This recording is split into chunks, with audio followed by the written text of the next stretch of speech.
گذشت عمرم به غمهای تو بگذشت به سودای و علمهای تو بگذشت گذشت عمرم به غمهای تو بگذشت به سودای و علمهای تو بگذشت تو را پیدا نکردم لیک عمرم پیا پی با علمهای تو بگذشت تو را پیدا نکردم لیک عمرم پیا پی با علمهای تو بگذشت پیا پی با علمهای تو بگذشت پیا پی با علمهای تو بگذشت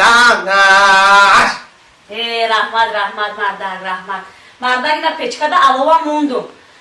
خودی چای پای تا خودی الخود پاکود خودی رحمت خوردو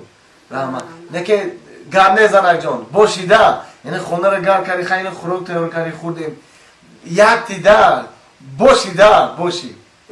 گوش که زنک جان ما همین کتاب یک قصه که همین عجایبات خوندم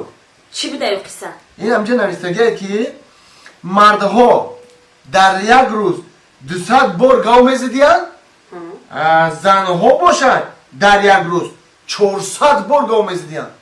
چخیلی؟ نفهمیدم آخش رو گوش کن این همجا نوشتگه که مردها یعنی ما در یک روز 200 بار گاو میزدیم انا که زنها یعنی شما در یک روز